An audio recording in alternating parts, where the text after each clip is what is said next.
अस्सलामुअलैकुम दोस्तों, आज की इस वीडियो में हम कंपैरिजन करेंगे जो पाकिस्तान में हुकूमत वाली पार्टीज़ और इंडिया में ऐसी पार्टी जिन्होंने काम करके दिखाया है और वाकई में इन्होंने इंडिया का नाम भी रोशन किया और पूरी दुनिया में लोगों को दिखाया है कि अगर सोच अगर इंसान की अच्छी हो और इंसान काम करना चाहे तो काम कर सकता है।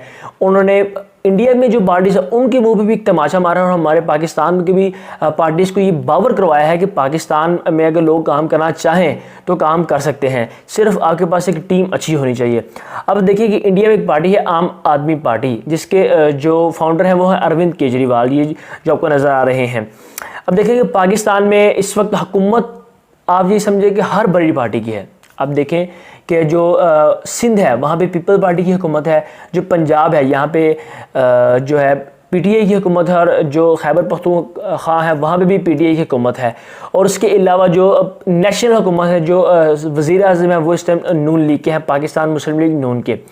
अब ये देखें कि हर पार्टी के पास हुकूमत है तो हम किसके ऊपर उंगली उठाएँ, क्योंकि नवाज शरीफ की पार्टी जो पीपल नून लीग है वो भी हुकूमत में है, जो पीपल पार्टी है वो भी हुकूमत में है, जो पीटीआई वो भी हुकूमत में। इक़्तिदार तो सबके पास है, काम करने की जो पावर है वो तो सबके पास है, लेकिन काम कौन करता है? काम मेरे ख्याल से पाकिस्तान में जिस तरीके से आम आदमी पार्टी इंडिया में कर रही है उस तरह का पाकिस्तान में काम कोई भी नहीं कर रहा। अब उसकी वजह क्या है आप लोगों को मैं ये बताना चाहता हूँ कि इंडिया में जो ये आम आदमी पार्टी है, यहाँ पर देखें इन्होंने एक शो लॉन्च किया जिसका नाम था बिजनेस ब्लास्टर्स। ये 9वीं 10वीं 11वीं और 12वीं जमात की जो 4 जमातें हैं, जो इमर्जिंग स्टूडेंट्स होते हैं, जो दुनिया जो आगे जाके यूनिवर्सिटीज़ में दाखिला लेते हैं, ये जो 4 क्लासेस के बच्चे हैं इनको इन्होंने बिज़नेस के आइडियाज़ और बिज़नेस करने के लिए पैसे भी दिए, आइडियाज़ भी दिए, पैसे भी दिए, उनको सिखाया भी। ये था बिजनेस ब्लास्टर और इस शो ने बड़ा अच्छा इकदाम उठाया। और आप पाकिस्तान में देखें, पाकिस्तान में क्या होता है, पाकिस्तान में देखें कि एक बच्चा, अगर आप हम 9th की मिसाल लें, एक बच्चा जिसने 9 साल 1 2 3 4 5 6 7 और 9 तक 9 साल उसने तो सिर्फ पढ़ा, उसके अलावा 2-3 साल उसने जो प्ले ग्रुप और नर्सरी में टाइम ज़ाया किया। ये 9-10 साल उसने पढ़ने के बाद जब वो 9th क्लास में आता है तो उसके हाथ में जब कंप्यूटर की बुक आती है तो उसमें क्या लिखा नज़र आता है आपको? What is mouse, what is keyboard. अब ये देखें ऐसा क्यों होता है? वहाँ पे 9th 10th क्लास के बच्चों को बिजनेस करना सिखाया जा रहा है और यहाँ पे 9th क्लास के बच्चों को ये पढ़ा रहे हैं कि माउस क्या है। ये कैसा निज़ाम है? इसमें एक जो गलती है वो मैं समझता हूँ कि पाकिस्तान के निज़ाम में जो तलीम है उसकी है। पाकिस्तान का निज़ाम तलीम आज से कोई 20-30 साल पुराना है और उसमें अपग्रेडेशन जो है वो बहुत कम है। अब ये देखिए कि हर साल निज़ाम को चेंज होना चाहिए, निज़ाम चेंज होगा तो तरक्की होगी। अगर आपको एक निज़ाम नहीं समझ आ रहा दूसरा भी शिफ्ट हो, दूसरा नहीं समझ आ रहा तीसरे शिफ्ट हो, लेकिन आपका ये क्या तरीका है कि आप 20-30 साल से एक ही निज़ाम पढ़ाए जा रहे हैं। अब देखिए कि जो 11th और 12th क्लास है पाकिस्तान में, जिसे फर्स्ट ईयर सेकेंड ईयर कहा जाता है, वहाँ पर मिस्टर चिप्स पढ़ा रहे हैं। और ये आज से नहीं है, हमारे टीचर थे वो कहते थे कि मेरी अम्मी ने मिस्टर चिप्स पढ़ा है, मैंने मिस्टर चिप्स पढ़ा है और मेरे बच्चे भी या आपके लोगों के बच्चे भी मिस्टर चिप्स पढ़ेंगे। तो ये क्या तरीका है? जो आप 50 साल पुराना सिलेबस है वही आज भी पढ़ा रहे हैं। ये मैं समझता हूँ कि निज़ाम की भी एक गलती है, निज़ाम को भी चेंज होना चाहिए।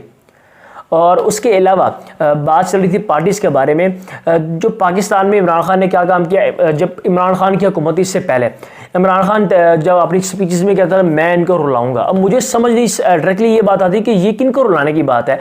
ये पाकिस्तान की आवाम को रुलाने की बात है या पाकिस्तान के जो पॉलिटिकल जो स्कैमर्स हैं, मैं ये कहूँगा जो पॉलिटिकल पार्टीज़ हैं जिन्होंने बड़ा पाकिस्तान को खोखला किया अंदर से, इनको रुलाने की बात है? ज़ाहिरी तौर पे ये उनको रुलाने की बात करते हैं जिन्होंने पाकिस्तान को बर्बाद किया, लेकिन मैं समझता हूँ कि इन्होंने अवाम को भी रुलाया। अब ये देखें कि इमरान खान के दौर में क्या काम, तरक्याती काम जो उनकी जो आप वेबसाइट से निकाल के देखें तो वहाँ पे आपको नज़र आएगा कि हमने पनाहगाहें बनाई, हमने ये काम किए, हमने लोगों को पैसे दिए जो 14-14 हज़ार रुपये देते थे ये कोविड-19 में।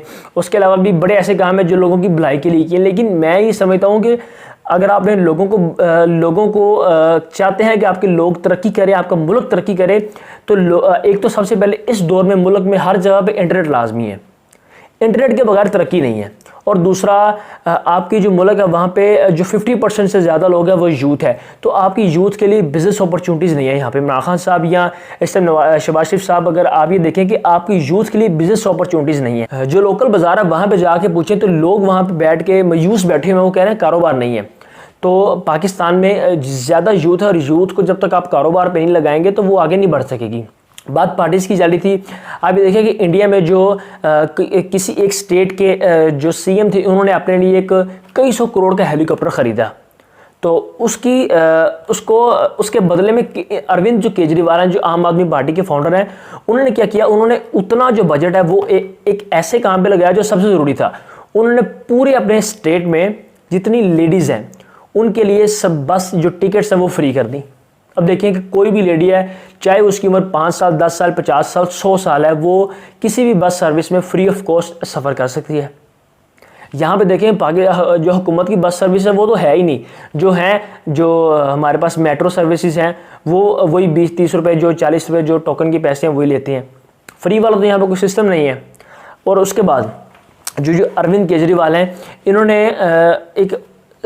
एक यूनिट की अमाउंट सेट की कि यहाँ पे अगर इतने यूनिट बिजली इस्तेमाल होगी तो फ्री है। फॉर एग्जाम्पल, अगर 150 यूनिट अगर एक हाउस, एक घर 150 यूनिट बिजली कंज्यूम कर रहा है तो 150 यूनिट तक उनकी बिजली फ्री है।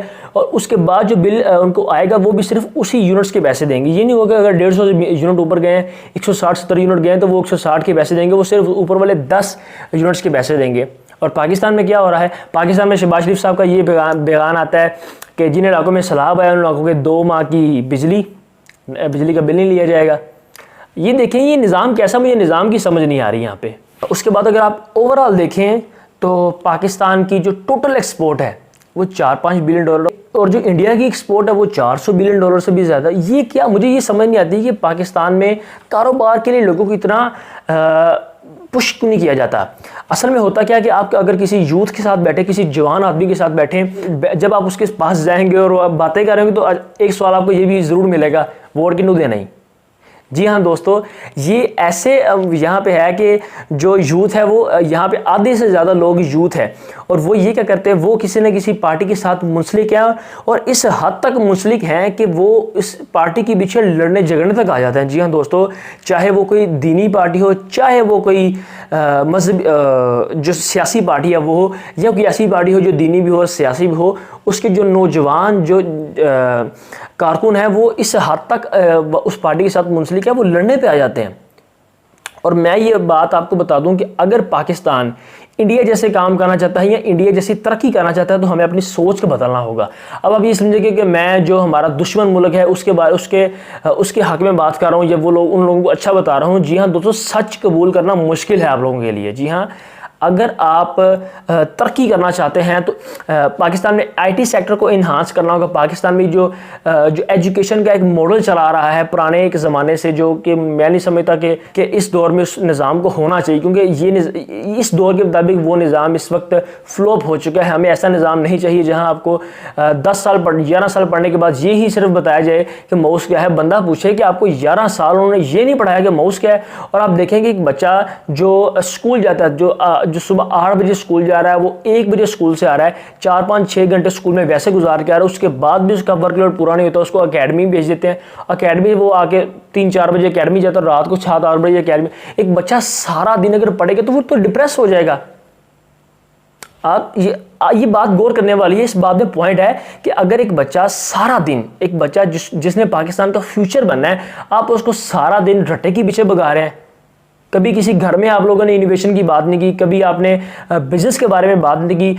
पाकिस्तान का निज़ाम ही ऐसा है कि आप देखें कि एक बच्चा डिग्री कर रहा है, जैसे ही उसकी मास्टर्स की डिग्री कंप्लीट होती है उससे पहले ही वो निज़ाम ऐसा ना, उससे पहले ही वो इंटर्नशिप करना शुरू कर देता है, और जैसे ही इंटर्नशिप खत्म होती है वैसे ही उसकी साथ डिग्री खत्म हो जाती है, और वो उसके बाद नौकरी के लिए अप्लाई करना शुरू कर देता है।